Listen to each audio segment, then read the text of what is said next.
Well, last week we looked at this locomotive. It's Bachmann's early first-generation Spectrum Consolidation 280 outside frame, and everyone calls it Connie. I'm glad they do, because I couldn't remember all that. Connie's easier to remember. Connie is much easier, and it's cute. That's right. All Connies are cute. Now, ours has this problem that all of the first-generation Bachmann Spectrums have in both O-scale and large scale, that they blow out their gearboxes and just stop working. Oh, my. So that's on our to fix list. In spite of that fact, as soon as we put this show up, our good friend Don Hendrickson said, I love it. I got to get one. Oh my gosh, and when he sets his mind to a task, get out of his way. Get out of his way. So off he went onto the interwebs, the internet, in search of a Bachmann Connie. And of course, he found one on eBay. Uh-oh. They found two. Oh. And there's the unfortunate twist, because I said, seriously? And he said, seriously. So he bought one and I bought one. Oh. Because one of them was painted Rio Grande, and he wanted the Silverton Northern, same as the one we've got. And so I said, well, I'll buy the Rio Grande one.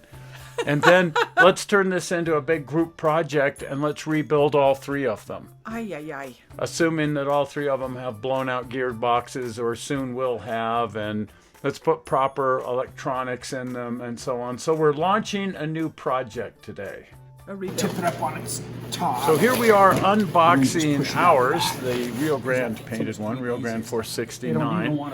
And Don's is here as well, another one of these Silverton Northern 34 engines. Wow, they package those really tight. They do. Of course, in spite of the fact that they're packaged really well, we had a small amount of damage in shipping. Oh, of course. That's always something. But at first blush, it looks like it's in pretty good shape. The whistles and domes and everything intact, headlight intact. The water hatch was missing, and I was afraid it was lost. And now it's in the box. Oh, good.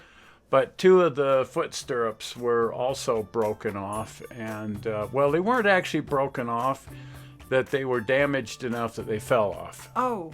So there's one of the two foot stirrups that are damaged, and the problem is this is tricky plastic to glue. I was just going to say, can that be glued? Can that be glued? Now the gorilla in the room, the big problem with two of the three locomotives are blown out gearboxes. As it happens, the one we bought, the gears are just fine. Oh, really? So we'll look in there just to confirm, but I'll bet the gearbox has been rebuilt. I would certainly hope so. It could be. Now, we suggested last week that the way to fix these things is with the Northwest Shortline gears. These are actually gears for the 440 and the other, the Mogul. But look at this. This is the same gear set from Bachmann. And it comes with the axle and the gear on the axle, and that will go into our Bachmann 440 and Mogul. So the axles that they sell on Bachmann's website, this is the one for the Connie. Oh, isn't that much easier, though? Metal gear already pressed on the axle. All you have to do is take the whole running mechanism apart, replace the entire axle, and put it back together. Now, we also want to replace out all of the electronics. Both of these locomotives were set up with early electronics. They both have DCC and sound systems, Phoenix sound systems. Now, Don's here still has its original incandescent lights. Mine has LEDs, and Don is saying he wants to convert his. Yeah. Has a bulb. Mine has an LED. So I'm gonna I got some yellow glow LEDs, and I think I'm gonna, because it looks to me like the LED is about the same size as the bulb. Yeah. So there's your speaker baffle. So I went ahead and I screwed it all down, took everything out of it. Now, is that the speaker that it came with?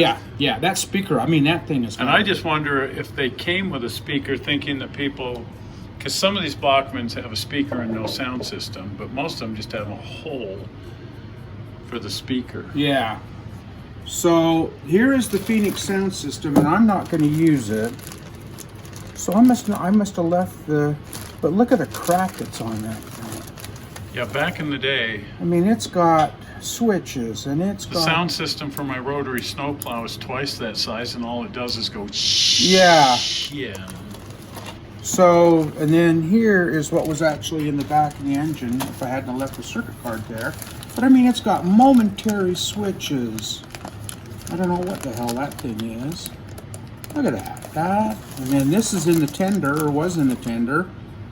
I think that's the serial port. Then the instruction booklet. So that's all part of the Phoenix sound system? Well, then? this is the Phoenix, and I'm assuming that this is part of it. Okay. And then if you go... Because normally there's nothing in the tender. So it would be interesting to see what's in your tender to see if you actually As far have... as I know, absolutely nothing. Oh. Well, we can look. But as far as I know, absolutely nothing in it. Because mine's got that same little board up in front that yours does. But it also had that other... It's got what was in the picture. So on opening up the front of the locomotive, look at that.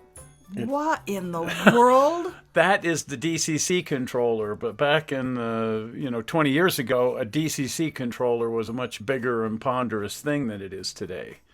I'm really confused. But that's the DCC decoder. Then what was the other piece? Is that, you suppose that whole thing is the sound decoder then? Both boards? Probably. Because what Bachmann suggests is to put the DCC in the smoke box. But we're talking about a time when things were much larger. I mean, that thing that's the DCC board. That's not even the sound, and now you get and the soundboard, your Phoenix soundboard. Yeah. And see my engine over here, wherever it is, this guy has a Phoenix soundboard in it. But they're huge. They're huge, and I'm planning to just kind of So get rid was of yours it. Phoenix, was it 2 pieces then? Was it 2 boards? I haven't looked. I've turned it on to make it go chuff, and that's as far as I've ever gotten with it. Anyway, we opened up our locomotive too and found out that, they're identical. So both of these engines probably belong to the same person, and the dealer in England got a hold of them, and but all of the electronics are identical. Oh, that's interesting. That's interesting, but it's really old electronics. Yeah. Now we also And then decided we just want to taking and move the moving this. headlight. I was Of thinking we have course. to build one, but I think we can, if we just extend this out far enough that this will fit right here. Or just leave it where it is. Yeah, we're not using the right headlight. What the I'm hell? not sure where it was on the original engine. It's right there. But is it? That's okay. where the picture is. Okay. But you know what, though? I think you're right. That makes sense. Because, it's not the right headlight. We might as well be scale. Look at that. So look at this. My tender has that same setup that yours does, with the goofy plug. Oh, well, it's got 2 goofy plugs. It's got one on each side. And it's got a speaker. I'm just guessing that it has a sound system in it. So yep, there it is. The Phoenix sound system is in our engine too. Oh my. So Don's and ours, new ones, are identical. The old one has no sound system. So we're going to put this in all 3 engines. That's a good system. And just start all over. Right. Tear all the electronics out and go with the Tsunami 2, because that's a great system. Well, then It's you also should... got a bit of Eileen to it. It's almost like it's jacked up in the back. It's like got it's something's out of whack there. Is it sitting on... Well, the wheels are Have to sitting figure on the that track. out. Oh, that is... So the bolster on the truck itself is broken. There's your problem. Oh no. And the exact same problem on Don's engine. Oh. Both of them have it, and so does our Eureka and Palisade engine. Yeah. So this must be another standard defect on early Bachmann that they do Sounds this. like it. Now Don found the replacement part just loose in the box with his engine. So somebody managed to find that part right there. So I went to Bachmann's website to see if we could order it. And? Nothing. Oh. What they want you to buy is the whole wheel truck. Of course. And if this plastic would glue, but it just doesn't Well, like to and glue. it looks like, see on mine, it looked like somebody tried gluing it. The other truck's well intact. Well, there's 2 problems with buying the truck directly from Bachmann. One is it's $41.75 for the wheel truck, and the bigger issue is it's sold out and they don't have any. Oh no. So we're going to have to glue it.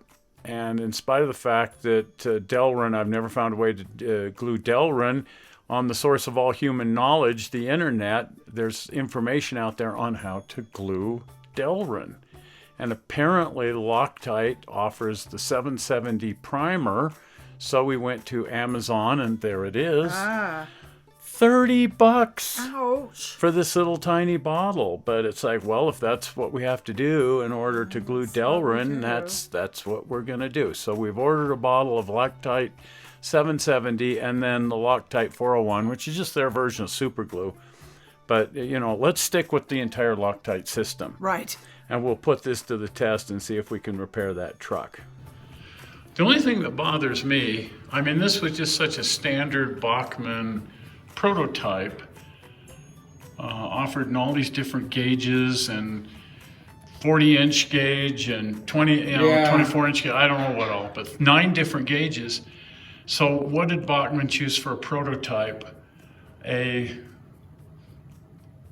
think it's a 40-inch gauge Mexican locomotive. That's what this one is? And that's what this one is. and then they didn't even offer it in that paint job. They just thought it was a neat engine because it had a Baker valve gear, which was really neat. And okay, yeah, it's a really neat engine, but they could have just as easily done a C21 or even a C25. And gee, wouldn't that have been fun? Yeah, well, it's weird because when I put this engine into Google, and what you come up with is you end up with, this is Silverton Northern, right? Yeah. You end up with Silverton Northern number 3 and number 4. Because there's I know of 2 pictures of the actual 34, and I sent you one of those. Yep. But it's a neat engine, neat history, and this is not that far off. And just with a couple little changes like the headlight, close enough. Yeah. Close enough. I think I'm gonna keep that. I think you're right. I think I'm gonna keep that generator there. Yeah. Because, I mean, it's not the right light, so I might as well. I kind of wish it had marker lights on it. Because there isn't quite enough room to put the generator here. And you'd end up trying to move the stack, and that's just going to make a big mess. Or extend the smoke box. Yeah, no, I don't want to do that. No, just raising this up, I don't like center-mounted headlights. Well, especially when this one is so blatantly wrong. Yeah, just move the headlight up. A few little changes here and there. And I love everything else about it. I even like the wrong valve gear. I was going to fix it. It's a neat valve gear. And Steve says, why are you going to change it? And I said, well, I don't know. He says, it looks neat. Leave it on there. Okay, fine. It looks really neat going around. Yeah. Well, there it is. Like we don't have enough projects. Another project. Right in the middle of everything else, we find ourselves rebuilding 3 Bachmann Connies. Well, if you want to follow along, do subscribe, and you can do that with the blue button. There it is. Zoink. Just don't try to glue that thing. Don't try to glue that. Well, we're not sure how you found this video on the internet. We hope you didn't find it boring, and we will see you here on Sunday with something else.